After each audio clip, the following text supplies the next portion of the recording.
Welcome back to the Family Movie Night podcast. This is episode 14, and in honor of the first time we are talking about a Marvel Cinematic Universe film, Doctor Strange, I wanted to ask my co-host, what MCU movie, or now they've got TV shows, so what MCU property do you hope we talk about next? Donnie Dorsey, what MCU film you want us to go after? If I'm honest, I think there's definitely a couple that I'd like to see. I think Hawkeye, most recently, is a really good one that we could talk about. A lot of good family stuff in that movie. That show. Tons of stuff. I love tons Hawkeye. of stuff. It was probably one of my favorites. I mean, just because it encompassed everything. Like it was a little bit of everything. So definitely would be the one I pick. All right, Sawyer Hewlett, what are you thinking? What MCU property are we going to talk about next? This is my go-to MCU answer for whenever someone asks me anything MCU related. I'm probably going to say Thor Ragnarok. That movie is my jam. Yeah. So all those crazy visuals along with Taika Waititi's Korg. I love Korg. So a lot of funny stuff, and Thor Ragnarok's got a lot of humor to it. It's definitely for a lot of people. I'll just tell you this: for bang for my buck, Thor: The Dark World. I'm the only one. I'm the only one out here standing Thor: The Dark World. So that's a good one. I'll say my answer for this is either WandaVision, which I think is just funny, beautiful, just very powerful, or Guardians of the Galaxy Volume 2. Which I can't help. I was running on the treadmill watching this movie, and when Rocket Raccoon at the end of the movie cries about how people still love people who steal batteries, I'm weeping, crying for Rocket Raccoon. The last 15 minutes of that movie, I am a mess every time. So there you go. That's our answer. But today we are talking about Doctor Strange. If you haven't seen Doctor Strange, this is a movie that is about a man named Dr. Stephen Strange, who, while on a journey of physical and spiritual healing, this brilliant neurosurgeon is drawn into the world of the mystic arts and becomes a superhero.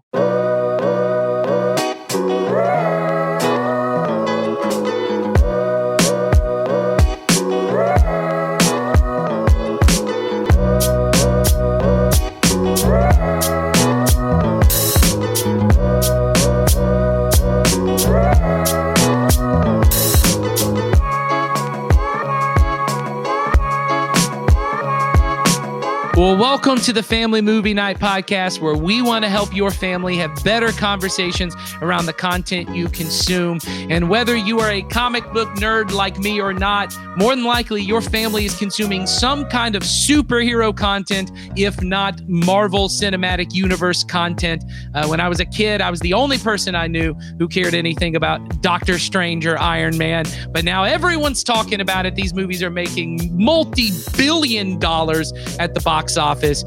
So we want to help you have better conversations about superhero films and especially about Doctor Strange. My name is Nathan, and I am joined as always by Donnie, my co-host. Donnie, what do we do on this podcast?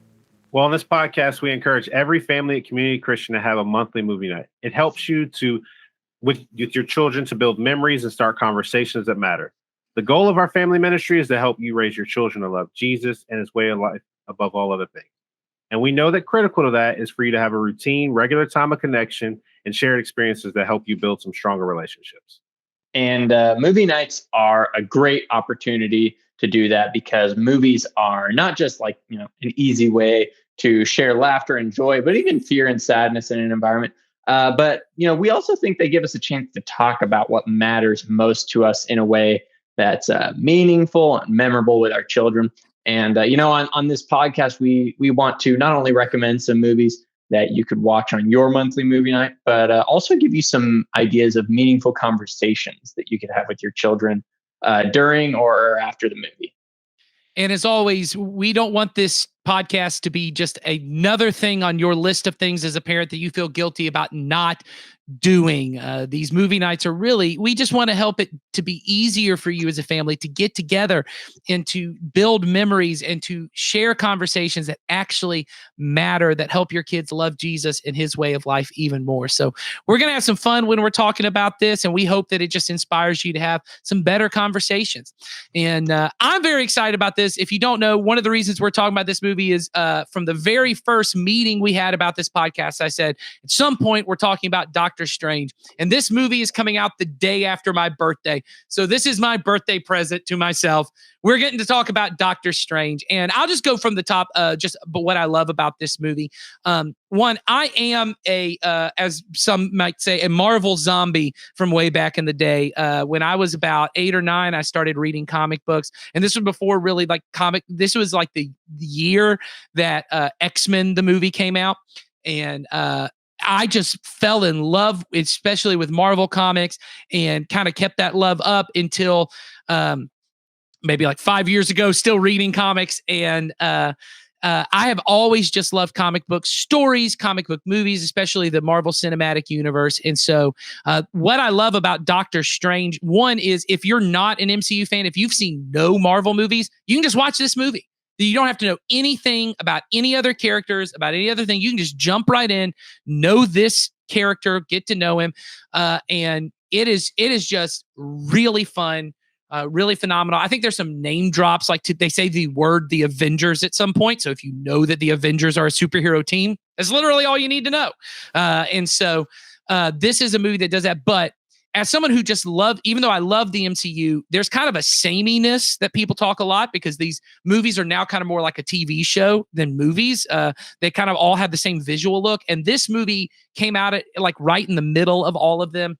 And it just looks like nothing I've ever seen before. There's no other Marvel movie that looks like this. In fact, even other Marvel movies that feature Doctor Strange can't really capture the magic, no pun intended, around the visuals here. Even the latest Spider-Man movie that has it, there's some moments where they sort of get it, but never even close to as good as this looks. So it's fun, it's really good, and it's really emotional. And it particularly for me, this is a movie that ends in a way that one trouble with superheroes is superhero movies certainly teach kids the way to solve problems is to go punch somebody in the face.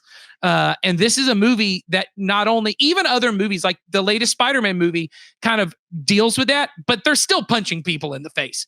They still solve the problem by punching people in the face, just in a different way. This is a movie where literally the person ends the fight by saying, you can punch me in the face, but I'm not going to punch you. Yeah. And it just is a remarkably different kind of superhero movie, and for that reason, I love it. Donnie, what do you think just about the enjoyment of this movie? Well, first of all, one of the things that really I think I forgot about was the fact that how visually appealing everything about this, the way things are done. Like you said, it's different than, and it's not only just different from the other MCU stuff. It's just, I think it was so far ahead of itself in a lot of the things that it did, because I mean, I'm watching these things and like, I was able to to suspend my disbelief of certain things, of like seeing that, oh, well, that's like, it was so well done that I was like, oh, like I was so gripped by everything going on because of that. Well, and I'll say, I think, sometimes superheroes kind of end up being like this is a boy genre thing. I have 4 daughters. They love the Marvel movies, but they really love this movie. Every time we watch this movie, they're excited to see Doctor Strange. There's something about the fact that it's not fist fighting. Like it's this almost like dance. I mean, there's like a dance to the way that they do magic, and it's beautiful. Sawyer, what do you think about this movie? Yeah, I like this movie. Maybe my favorite, you hit on it a little bit, Nathan. My favorite aspect of this movie is definitely the visuals. I love, there's like 2 scenes that are some of the trippiest stuff in all of Marvel, matched only, got to bring it up again, Thor Ragnarok, matched only by Thor Ragnarok. But no, I love the visuals in this movie. I also love Steven's character arc, and Benedict Cumberbatch's performance, honestly, because it's a character that is very damaged. But what I love about it is he's not aware of his damage until later in the movie. And he gets like this movie kind of like the superhero idea starts when he gets in a car accident. But the thing the movie does a great job of establishing is that he's damaged from before that. You know, he has a heart issue that he has to get over. And that heart issue is kind of the issue of himself. He's a very arrogant person. And like, as a fan of the TV show Dr. House, I just love the first act because it's very much begging the question, what if Dr. House became a superhero? And I love that. But then the movie evolves and it becomes this question of what if this guy who loves himself decides to love others more than himself? And I just love the question that it asks of the character of Doctor Strange. Not many Marvel movies ask that question of their characters. Well, and I think important to mention at this point is the director of this film, Scott Derrickson. I remember watching an interview with him. He's most known for his horror films, The Exorcism of Emily Rose, Sinister, and he is actually a faithful Christian. He was actually at Fuller Seminary doing an interview about his filmmaking way he thinks. So this is a committed Christian who is making these kind of films. And I think that's what you just talked about there, Sawyer, is part of what I love is this movie, although it's about a character from the mystic arts who's a sorcerer and kind of all those things, obviously fictitious. So we don't have to worry about that. But it really has this and it's kind of, the character is rooted in kind of Eastern mysticism kind of stuff. But the worldview of the movie is very Christian in the sense that it's a worldview of a movie about choosing the pathway of death to life. Sacrifice leads to freedom. Like you said, I have to die to myself to love others. All of that is all over this movie. And I think that's really the themes that we want to talk about is how this kind of gets, I remember Martin Scorsese once said that filmmakers are smugglers, that they smuggle ideas into movies, that's their ideas. I'm making a movie about Doctor Strange. That's this, sorcerer, big budget Marvel movie. They have all their agenda of what they want to accomplish, but I'm smuggling in these Christian ideas of self-sacrifice and choosing to die to myself to love others. And I think that's such a beautiful thing in this film. So, Sawyer, why don't you start with our first theme? Because you've already kind of hit on it. What we think is a good theme for you to talk about. And I think this is kind of an all ages movie. I don't think there's too much objectionable in this movie. My kids, once again, love it. My youngest is 5, and they loved it. So, if you got kids that are into superhero movies, you can watch this movie with them. And the character of the idea that we think you should talk about is this idea of self-sacrificial love. That's really the idea. It's about sacrificing myself, obviously towards the end of the movie in a very literal way, but even in these small kind of ways throughout. And one of the ways that we talked about is he really has to sacrifice his pride, right? So this is an unlikable character who at the beginning of the movie is the most brilliant neurosurgeon anyone has, but he's unwilling to take any case where he might fail, right? So he ends up choosing, I'm not going to help people if it doesn't make me look good. So Sawyer, you want to talk about that? Yeah. So like one of my favorite moments in the entire movie, at least like character moments, is in the middle of the second act. There's this scene where Stephen is really struggling to figure out how to do magic is the thing. And the Ancient One, kind of his Miyagi, if you will, comes to him to kind of help him out because he's like, I can't do this. My broken hands are why I can't do this and stuff like that. And she takes him through a portal to Mount Everest. And she's kind of just like, hey, isn't this beautiful and stuff like that? And she's trying to convince him, hey, you need to surrender to the magic. Like the magic wants to like work, but your self-image is what's detracting it. And the last thing she says to him is surrender, Stephen. And then she walks through the portal and closes it before he can. And she's like, he has to get back on his own. And it's one of my favorite moments because it communicates this idea of if you're willing to surrender who you think you are, God is going to reward you. Okay. That it's one of my favorite moments in any MCU movie in particular, but especially this one. I just love the idea of that movie because it's like, it's this idea that God is waiting for you to be humble. All like, that's it. if you are humbled before God, he is going to reward that. And I love that idea. Well, and I think that's important because I think so often, so the character of Stephen Strange is this brilliant neurosurgeon. In fact, the reason he gets in the car accident is because he's on his way to receive this award for how brilliant he is. But he's texting while driving. He's looking at these X-rays or he's looking at these CAT scans and basically determining like, nope, that guy's too far gone, won't help him. Nope, can't help that person. He's looking for like the perfect thing that will make him succeed. Because in the end, even in his surgery and him helping other people, it's about him. It's about how good he looks. It's about what he gets out there. In fact, there's several characters. The character that sends him to this kind of what's called Carmartage, the kind of monastery where he learns all this stuff. He says to him, I actually came to you to ask for help, but you thought, there he goes, there was no glory in trying to heal me. You thought you'd fail. And by the whole movie is him really learning, I have to be humble. And in fact, the only way when he comes to the Ancient One to be healed, right? His hands are all broken from this car wreck. He comes to the Ancient One to be healed. And as soon as he walks in and realizes, oh, this is some kind of mysticism, spirituality, he starts talking down to her until she, one of the coolest moments in the movie, kind of does this astral projection, pushes his spirit out of his body. He goes on this mystic journey across all this very like psychedelic looking stuff. And then he's immediately humbled. He realizes I don't know as much as I think I know. And being able to say to my daughters, like, that's what God wants us to do, is to realize we don't know as much as we think we know. We need God's help. Obviously, this movie is talking about mysticism and magic, and that's not what we're talking about. But to be able to say to them, like, look, for you to be able to get to the place where Stephen gets, where he goes, there's nothing I can do to fix me. I need you. Well, that's the path that Jesus is trying to draw all of us towards is there's nothing I can do to fix me, but you can. I will surrender to you. Now, that also goes to a second kind of point about sacrifice here, which Donnie kind of hit on when we were talking about this before, is really this idea of sacrificing control. Stephen Strange is this, once again, as you probably already tell, very type A.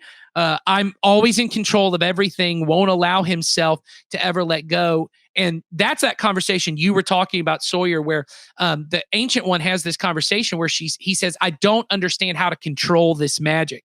And she says, you can't. And this is kind of the quote. She says, you can't control a river. You just surrender to it.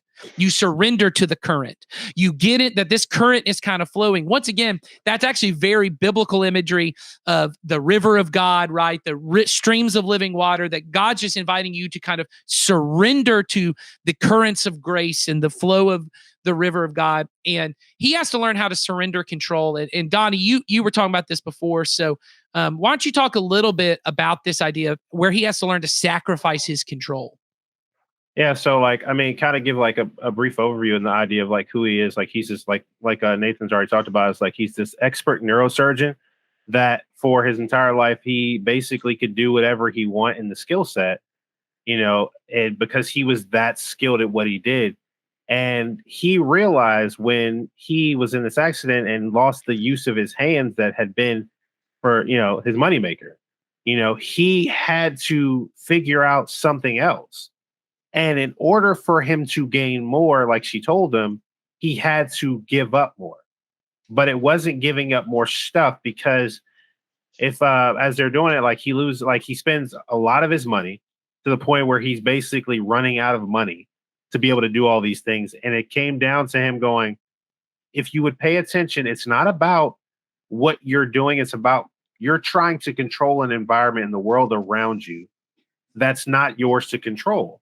And he had to come to that realization. It's like, hey, look, you're over here trying to do all these things and trying to get the magic to work for you rather than do these things where it works with you. And I think that's a huge challenge for him. Yeah. Because for most things, he had a way of controlling it. Whether it was he could control who he was doing surgery on, he could control who was in the operating room with him, he can control all the aspects of it. But in order for him to heal, he had to let his body do what it needed to do. And he had to listen to that and let go of that control. And because when you're a person that knows how to fix something, but you can't do it yourself, it's very humbling. And he had to humble himself because he was like, well, I know what I should do. I I could just do this and I could do this, but nobody was capable of it. So he had to put himself in a position to go, okay, there may be a different way. And you'll see that kind of like later in the movie is that there's not just the ways that you think. Sometimes you have to look outside of your purview to see that the opportunities and the options are more when you don't put yourself at the forefront.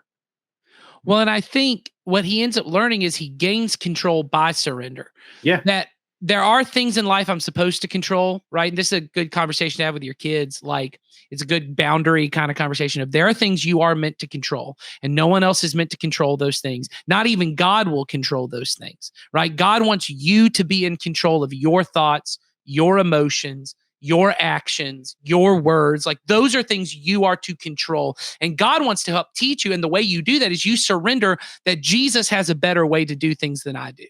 Yeah. Right? Jesus's way of doing things is better than my way. And so I will surrender to that, even when it doesn't make sense. Because you see this with this very highly educated person, Dr. Strange. And I remember saying this to my girls. I said at one point, he's so smart. How can't he understand this? And I said, there's a way in which you begin to trust in your education rather than learning to educate yourself, right? Like you trust in, this is how I was taught to think. This is what I was taught to think the world looks like and how the world operates. And when he gets to the Ancient One, he's mocking things he doesn't understand, right? He thinks, I know enough about this because he said, I don't trust in chakras and all these, he's very condescending, mocking any kind of just beyond the material world, physical, things he can understand. And what she's trying to say is there's a bigger world, there's a bigger picture than what you see. Once again, very specifically, she is talking about mysticism and magic, but that once again is still a very biblical idea with this idea of we live, there is a reality, there is a kingdom that we can't physically see, but God is at work in the world. Yeah. And that if you will say, I want to live in a world where God is in control and God's way, that forgiveness does lead me to happiness. Forgiveness is not me losing, it is me winning. Because often the thing in front of us is that the thing that blocks us is ourselves. Because we're the ones that are generally the ones that are not believing what is the possibility of it. Like a good example is like when you see when Peter's walking on water, like Jesus says, hey, come out on the water. And for that moment, he's able to do it and he understands it. But the second he loses focus on, he starts thinking about, wait a minute, I'm not in control of this, so I have to be afraid. Right. He loses that. And that's the same thing with this, is that once he realizes that I don't have to control the situation, I just have to understand that some things are explainable, some things are not explainable, and some things I just have to understand that I will not and will never have control over. Well, and I think that's such a good example, Donnie. I'm glad you brought up the story of Peter walking on water, because it is when he looks at the wind and the waves that he loses it. And that is what you see with Dr. Strange's. And I said this to my girls at the end of the movie, his hands never get fixed. Yeah. And when he's fixated on his hands, as Sawyer said earlier, which I thought was great, was he's focused on, this is the damage. This physical thing is my damage. I have these hands that won't work the way they're supposed to. And he looks at all the magic is really done with hands, right? They're moving and they're doing all this stuff. And, and he's like, well, my hands can't do that, right? That's him looking at the wind and the waves. He's looking at what he can see and he thinks I can't do this. And Jesus goes, you keep your eyes on me, Peter, and you would have walked all the way to me. Exactly. Right. And I love that example with the guy with that that didn't have any hands. Right, he didn't even have it. Wait, I'm sorry. Can you come over here, please? Yeah. And then he like removes the pieces and like he starts doing. He's like, and like you can see that moment from Dr. Strange going, yeah, I just put my foot in my mouth. All right, let's do this. Yeah. And the thing we get to tell our girls is, Dr. Strange is just trusting in some unseen force. Mm-hmm. We as believers get to trust that Jesus is who he said he is. And he proved that by rising from the dead. So it's not even like a blind faith thing like we're trusting that the real power isn't in us, right? That it's in Jesus. And we know that because Jesus rose from the dead. So I think that's great. I think another thing on this trust versus control is really what kind of gets towards the end of this movie is you find out that the Ancient One has kind of been breaking the rules, as they say. Like there's this natural order to things. Mm-hmm. There's a natural law. There's a natural order. And the rules are set up to make sure you can do that. And she's been what I don't even really know what this means, drawing dark energy or something from the dark dimension to keep herself alive, basically to stay eternal. And Mordo, who is Doctor Strange's kind of companion, he's the one who kind of he's basically a religious like zealot, like he's just full on what blind faith. The rules, I have to follow it. In a biblical example, he's very much like a Pharisee, right? Mm-hmm. He knows all the rules. He knows all the laws.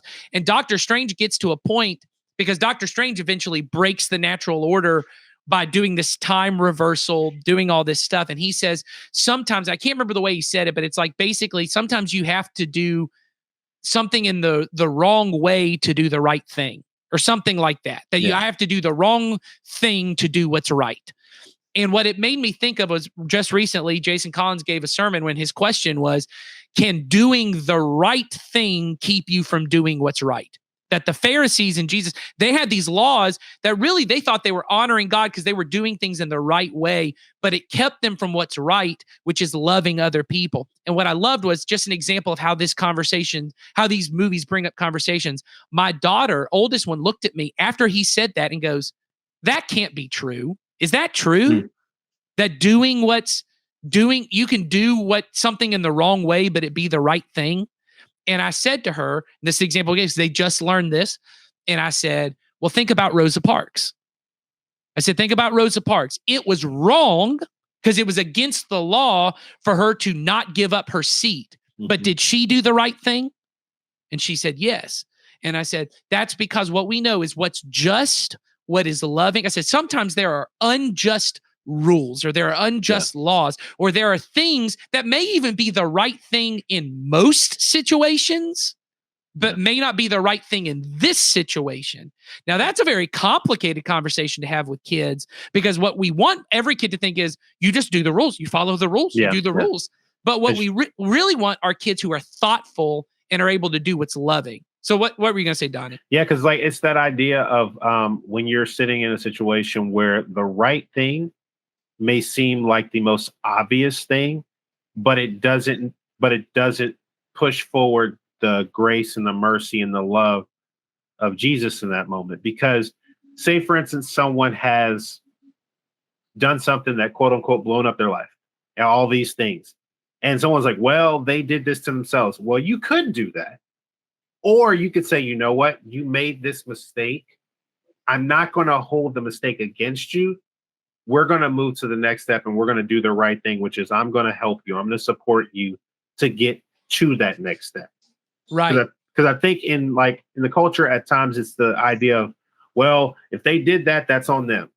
No, like the idea from what Jesus taught us is that we're a collective of like a community, which means if the body hurts, then the whole thing hurts or should hurt.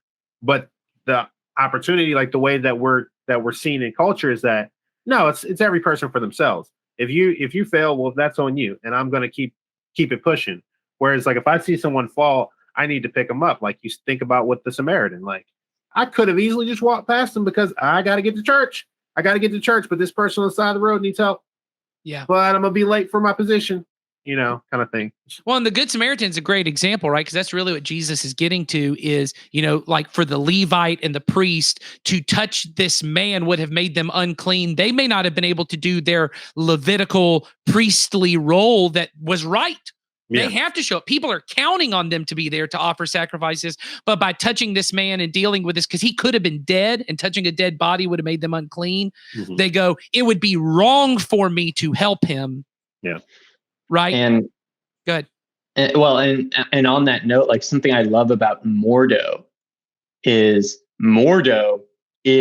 the Levite or the Pharisee in the story of the Good Samaritan. Okay. They're like, he's like, I can't break that law regardless of how much pain it might cause that guy or whatever. Oh, well, he thinks that the greater good is preserving his purity. Whereas what I love about this movie is Doctor Strange is just like, I'm willing to plunge my hands into the temporal filth if it means saving the people that I care about and stuff like that.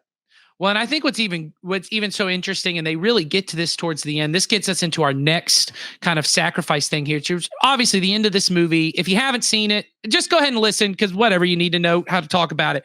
But the end of this movie is Doctor Strange has this ability to control time that none of the other wizards, because it's against the natural law. And there's this evil force that is coming in to kind of wipe out humanity, but he exists beyond time. And so what Doctor Strange decides to do is to go to this character's dimension where there is no time and basically create a time loop where this evil villain can kill Doctor Strange, but they're stuck in a time loop where he's going to kill him again and again and again. And I mean, it just keeps happening over and over again. And the reason that Doctor Strange does that is there's a conversation earlier where Mordo is like, we need to wipe out these evil villains that are trying to bring about the end of the planet, which I think most people would be like, okay, if I got to kill these 10 people to stop the planet from dying, then that's the right choice. But what Doctor Strange gets to is he says, I've taken the Hippocratic Oath. I've said I'm going to do no harm. He said there has to be another way. And Mordo is like, no, the right thing is these guys are evil. They must die. Because otherwise you're going to do the wrong thing, which is let this Dormammu villain come in and destroy everyone. And what Doctor Strange is, we have to be more creative than that. And what it made me think of is what a lot of Christians refer to as the third way of Jesus. Right? That Jesus comes into a situation that when he says, turn the other cheek, and he says, what most of us think is when a Roman soldier slaps you on the cheek, you feel like I have two options. I can fight back, probably go to jail or get killed, or I can just take it and do whatever and not say anything about it. And Jesus introduces, there's a third way to do this, which is to turn your other cheek, become an active participant and say, because the example Jesus gave is if someone takes their right hand and slaps you on your right cheek, which the only way to use my right hand to slap you on the right cheek is a backhanded slap. It's dehumanizing. In their culture, that was the way of basically saying you're nothing more than dirt to me. He said, what you do is you turn the other cheek and you say, hey, look, I'm not going to fight you, but you're at least going to treat me like a person. And that you enter into this and you look at kind of like the nonviolent movements of the civil rights movements where they would carry these signs that say, I am a man. Like, you don't treat me like I'm a man. I am a human being. I am a person. And I'm not going to fight you. I'm not going to attack you, but I'm also not just going to take what you give me. I'm going to come up with a creative, another solution to this problem. That's such a Jesus way of doing things. And the line that Doctor Strange uses is, Dormammu says, you can't possibly win. I'm killing you. And remember, his whole thing is he only takes opportunities if he thinks he can win. And what he says, and this is such a Jesus way of saying things, he goes, I can't win, but I can lose over and over and over again, which is the Jesus way. We're not trying to win. We're not trying to beat you. You're not our enemy. We want to love our enemies, but I can lose. I can give up. I can be humble. I can surrender. I can sacrifice again and again and again. And he ends up winning. And that ends up being the thing. And I said to my daughter, I said, that's such a beautiful way of seeing we don't have to fight people. We don't have to kill people. There are always other solutions. There is always a third way to love our enemies. Was that moving to any of you guys? Oh, yeah, absolutely. I mean, I thought, because I was immediately thought when he said that was the same thought I had. I was like, wow, like he's willing, because he said the statement. And then I think in one of the iterations of the loop, he said, but I can save the world. But I can save the people that I love. I can save everyone. Like, and it's like, he's like, I'm willing to lose and the thing you think about with his character, I'm willing to lose for the first time in my life voluntarily, or at least put myself in a position to lose if it means doing the greater good. And I love how they incorporate his Hippocratic Oath as a doctor into that. He's like, I will do no harm. Not intentionally, not ever intentionally. Yeah. And I love that. Sawyer, is any of that? No, yeah. Like I think about especially like how the movie led to that point is the thing. I think about the character of Caecilius. He's kind of the villainous presence throughout the movie. That he's kind of in service of the main villain, and he is a character that is super relatable to me personally. Because I always tell people when it comes because you are the villain of this podcast. Yeah, I haven't said that yet. You are the villain of the podcast, so I understand. I'm the Dormammu of this podcast. I'm not the Caecilius of this podcast. I don't know. Okay? I'm I think the you're alpha just dog. I'm not the beta villain. I don't know, man. You're just walking around lopping off heads of librarians. Yeah, dude. Oh, okay. I'll take that. No, but I love that character because he like I always tell people like with Marvel, it's important to make sure that you identify yourself with the right character because you shouldn't identify yourself with the hero. The hero is the archetype and stuff like that, and should be the goal and stuff like that. But like when I watch especially this movie, I identify with Caecilius because I am very easily deceived and stuff like that. And that's kind of his problem, is that he gets deceived before the movie starts and thinks, oh, because the law was broken by the Ancient One, therefore it doesn't matter at all. I can abandon it. And the movie is like, no, you've got to find that balance. And that's what Doctor Strange finds, is that balance. But like that character is so aggressively selfish. He's the opposite of Doctor Strange because he now knows everything that Doctor Strange knows, but has reverted back to his old self. And I love the parable of that character. Well, and I think, people often talk about this character, Caecilius, as kind of being one of the forgettable villains.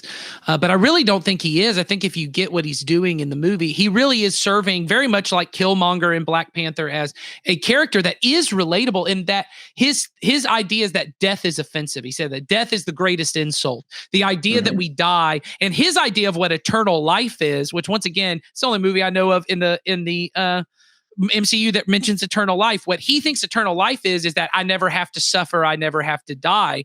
And what Doctor Strange really understands is no, death is the doorway to life. That the way that there is no way to escape. And this is really Jesus's point, is when he says, I want you to take up your cross and follow me. There is no way to fully escape the process of dying. It's just whether you choose, I'm going to die to myself, or I'm going to allow time to kill me. I'm going to allow something else. And that Jesus says, I want you to go up on the cross with me, and you will find out that that's a doorway to life. And so I think that's an important thing to say to our kids. And I used to say this to teenagers all the time, especially teenagers, is if you make your life all about you, that's all it will ever be about. And it will be a small life because it can only be as big as you. But if you will be like a seed, and because every seed has to die to become something else, and you will plant yourself in the streams of God, right?